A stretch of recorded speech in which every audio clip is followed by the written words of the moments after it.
அனைவருக்கும் வணக்கம். இன்றைக்கி வந்து 14/5/2024 செவ்வாய்க்கிழமை அன்னைக்கு Nifty index and bank Nifty index இது ரெண்டுமே வந்து சிபிஆர் இண்டிகேட்டர் யூஸ் பண்ணி எப்படி ட்ரேட் பண்ணுறது அப்படிங்கிறத பார்த்துடலாம்.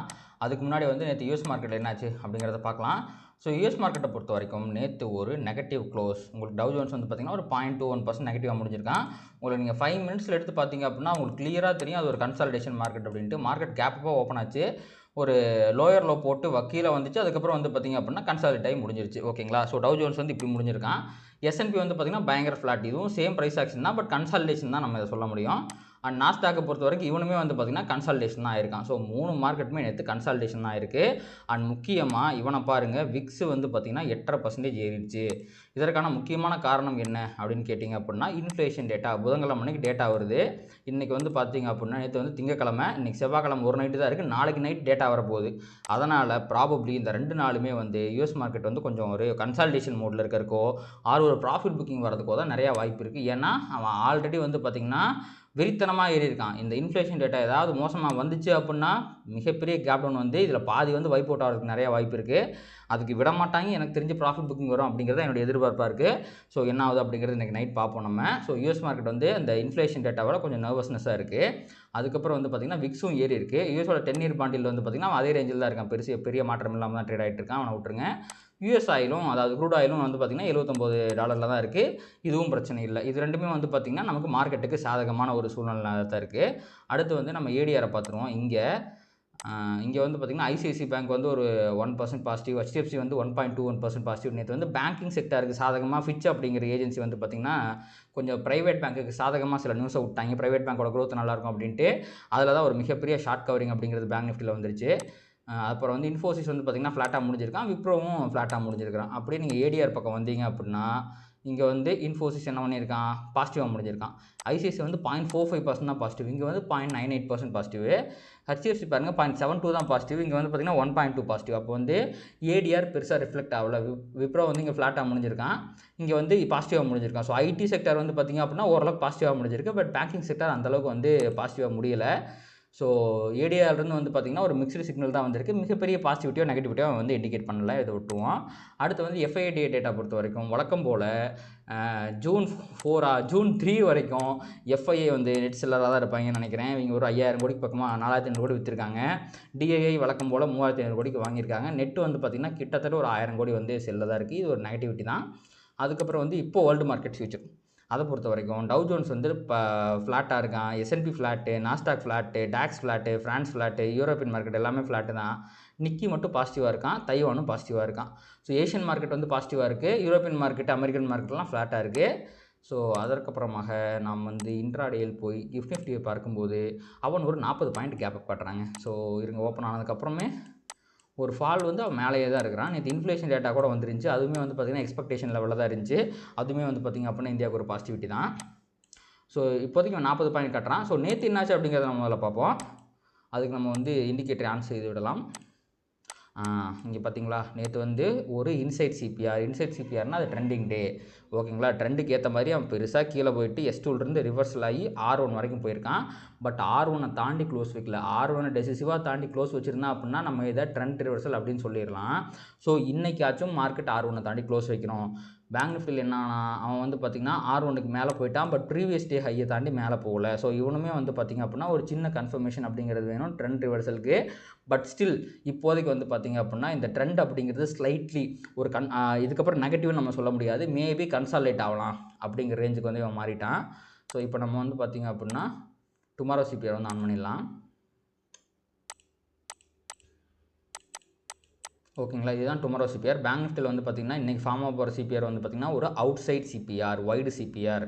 அதே மாதிரி நிஃப்டிலையும் சேம் அதே தான், outside CPR, wide CPR form ஆக போகுது. இந்த மாதிரி வந்து வைடு சிபிஆர்லாம் வந்துச்சு அப்படின்னா மார்க்கெட் கன்சாலிடேட் ஆக போகுது அப்படிங்கிறதான் அர்த்தம். இன்றைக்கி வந்து பார்த்திங்கன்னா ஒரு விதமான ட்ரெண்டிங் மூவுமே நம்ம மோஸ்ட்லி 95% எதிர்பார்க்க முடியாது. 5% தான் வந்து பார்த்திங்க அப்படின்னா நம்ம மார்க்கெட் ட்ரெண்ட் ஆகிறதுக்கு வாய்ப்பு இருக்குது. இந்த மாதிரி வைடு சிபிஆர் வந்துச்சு அப்படின்னா ஆப்ஷன் பையராக நீங்கள் இருந்தீங்க அப்படின்னா இன்றைக்கி நீங்கள் ட்ரேடே பண்ணக்கூடாது. சப்போஸ் நீங்கள் ஆப்ஷன் செல்லராக இருந்தீங்க அப்படின்னா கம்மியான லாட்டில் தான் ட்ரேட் பண்ணணும். ஏன்னா இந்த மாதிரி மார்க்கெட் கண்டிஷன் வந்து பார்த்திங்கன்னா உங்களுக்கு ப்ராஃபிட்டபிலிட்டி பெருசாக பண்ணுறதுக்கான வாய்ப்புகளை பல நேரங்களில் கொடுக்காது. டே ஹையை உடைக்கிற மாதிரி உடைப்பான், கீழே வந்துடுவான். டே லோ உடைக்கிற மாதிரி உடைப்பான், மேலே போயிடுவான். அதனால் நம்மளால் சரியாக மார்க்கெட்டை ப்ரெடிக்ட் பண்ணுறது ரொம்பவே கஷ்டமாக இருக்கும் YD CPR வரும்போது.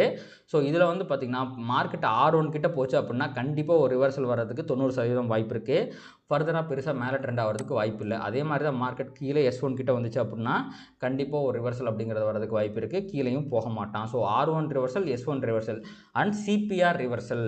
ப்ரைஸ் வந்து இங்கே வந்து சப்போஸ் இப்போ வந்து பார்த்திங்கன்னா ஒரு கேப் அப் காட்டுறான்னா ஒரு 40 பாயிண்ட்டுக்கு பக்கமாக கேப் அப் காட்டுறான், 35-40 பாயிண்ட்டு.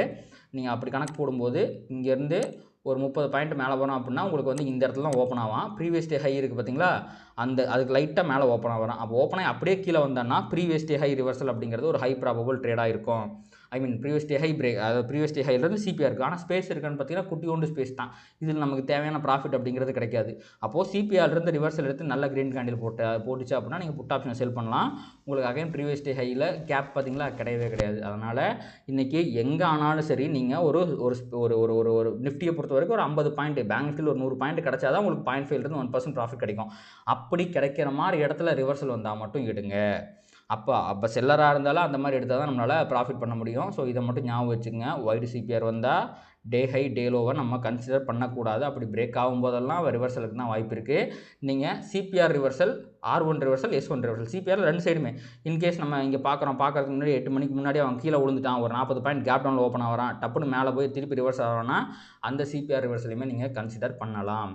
ஸோ ரெண்டு சைடுமே CPR ரிவர்சல், R1 S1 தான் வந்து பார்த்திங்கன்னா நிஃப்டியை பொறுத்த வரைக்கும் ஹை ப்ராவல் பேட்டர்ன், பேங்க் நிஃப்டிலையும் ஹை ப்ராவல் பேட்டர்ன். ஏன்னா ரெண்டுலேயுமே YD CPR அப்படிங்கிறதா வந்திருக்கு. ஸோ இன்றைக்கி வந்து பார்த்திங்கன்னா மார்க்கெட் கன்சாலிடேட் தான் ஆகணும். அதுக்கான வாய்ப்புகள் தான் ரொம்ப அதிகமாக இருக்குது. இன்கேஸ் இன்றைக்குமே அவன் டெசிசிவாக இந்த ப்ரீவியஸ் டே ஹைக்கு மேலே க்ளோஸ் வச்சுட்டான், மேபி R1க்கு மேலே க்ளோஸ் வைக்கிறான் அப்படின்னா மார்க்கெட்டில் ட்ரெண்ட் ரிவர்சல் அப்படிங்கிறது வந்துருச்சு அப்படின்னு அர்த்தம். இன்றைக்கி சப்போஸ் அவன் திருப்பி கீழே CPR கீழே போயிட்டாலே நேற்று வந்த ரேலி வந்து சஸ்டைனபுளாக இல்லை, உங்களுக்கு மார்க்கெட்டு கன்சாலிடேட் ஆக போகுது ஃபர்தராக அப்படிங்கிறது தான் இண்டிகேஷனாக இருக்க போகுது. ஸோ அதை வந்து என்ன ஆக போகுது அப்படிங்கிறத பொறுத்து இருந்து பார்க்கலாம். அண்ட் பொசிஷனலாக பார்க்கும்போது மார்க்கெட் ஓவர் சோல்டு ரீஜனில் இருந்துச்சு பார்த்தீங்களா.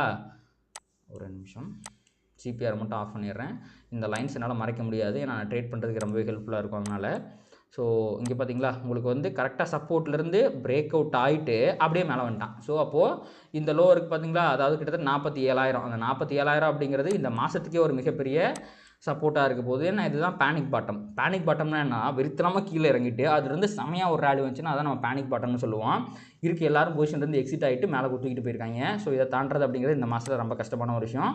ஸோ நான் என்ன எதிர்பார்க்குறேன்னா மார்க்கெட் இதுக்கப்புறம் பெருசாலாம் ரேலி ஆக போகிறதில்ல, ஒரு கன்சாலிடேஷன். இவ்வளோ பெருசாக கீழே விழுந்திருக்கான்னா கன்சாலிடேட் ஆகி நிறையா பையிங் வந்தால் தான் மேலே போக முடியும். அவனே உடனே அடித்து தெரிச்சுட்டு மேலே போனான்னா கண்டிப்பாக திருப்பி கீழே தான் வருவான். இப்போ வந்து இந்த இதில் அதாவது 864 கிட்டேயோ 330 கிட்டேயோ ரிவர்சல் ஆகிறதுக்கு ஏகப்பட்ட வாய்ப்புகள் இருக்குது. ஸோ அதை நம்ம வந்து பொறுத்திருந்து பார்ப்போம். ஸோ சப்போர்ட்லேருந்து நல்ல ரிவர்சல் அப்படிங்கிறது வந்திருக்கு. இது ஒரு நல்ல விஷயம். அடுத்து நீங்கள் அப்படியே நிஃப்டி பக்கம் பார்த்தீங்கன்னா நிஃப்டியும் அதே மாதிரி தான் கரெக்டாக சப்போர்ட்லேருந்து மேலே போயிருக்கிறான். ஸோ இவன் டார்கெட் வந்து பார்த்திங்கன்னா மேலே வெறித்தனமாக இருக்குது. அதே மாதிரி கீழே வந்து பார்த்திங்கன்னா உங்களுக்கு இந்த 21,800 அப்படிங்கிற லெவலில் வந்து பார்த்திங்கன்னா சப்போர்ட் இருக்குது. ஸோ இதான் வந்து பார்த்திங்கன்னா நிஃப்டியை பொறுத்த வரைக்கும் பொசிஷனலாக இருக்கிற விஷயம். ஸோ ரெண்டு பேருமே சப்போர்ட்லேருந்து நல்லா ரிவர்சல் கொடுத்துருக்காங்க. இதுக்கப்புறம் நான் கன்சால்டேஷன் எதிர்பார்க்குறேன், பெரிய அப்சைட் மூவை எதிர்பார்க்கல. அண்ட் அதுக்கு முன்னாடி புதன்கிழமைக்கு வந்து கொஞ்சம் சூதானமாக இருங்க. செவ்வாய்க்கிழமைக்கு நாளைக்கு சாயங்காலம் தான் உங்களுக்கு, நாளைக்கு ஈவினிங் தான் வந்து பார்த்திங்கன்னா அமெரிக்காவில் இன்ஃப்ளேஷன் டேட்டா வருது. வியாழக்கிழமைக்கு முரட்டத்தனமான ஒரு மூவ் இருக்க போகுது மார்க்கெட்டில். யாராவது ஓவர் நைட் பொசிஷன் எடுத்து அடி வாங்கிடாதீங்க, பார்த்து ட்ரேட் பண்ணுங்கள். அண்ட் இன்ட்ராடே பொறுத்த வரைக்குமே நான் ஆல்ரெடி சொன்ன மாதிரி ரெண்டு பக்கமே வந்து எலெக்ஷன் முடிவு வரைக்கும் ஹியூஜ் மூவ்ஸ் வரதுக்கு வாய்ப்பு இருக்குது பேஸ்ட் அந்த நியூஸ்.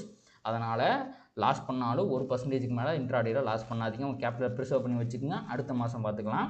அண்ட் கண்டிப்பாக இந்த வீடியோ உங்களுக்கு வந்து யூஸ்ஃபுல்லாக இருந்திருக்கும் அப்படின்னு நினைக்கிறேன். இந்த வீடியோ உங்களுக்கு பிடிச்சிருச்சு அப்படின்னா லைக் பண்ணுங்கள், கமெண்ட் பண்ணுங்கள், ட்ரேட் பண்ணுற மற்ற நண்பர்களுக்கு ஷேர் பண்ணுங்கள். அது யூடியூப்பில் நம்ம ட்ரிகர் பண்ணி இன்னும் நிறைய பார்வையாளர்கள் நம்ம சேனலில் கொண்டு வந்து சேர்க்கும். நன்றி.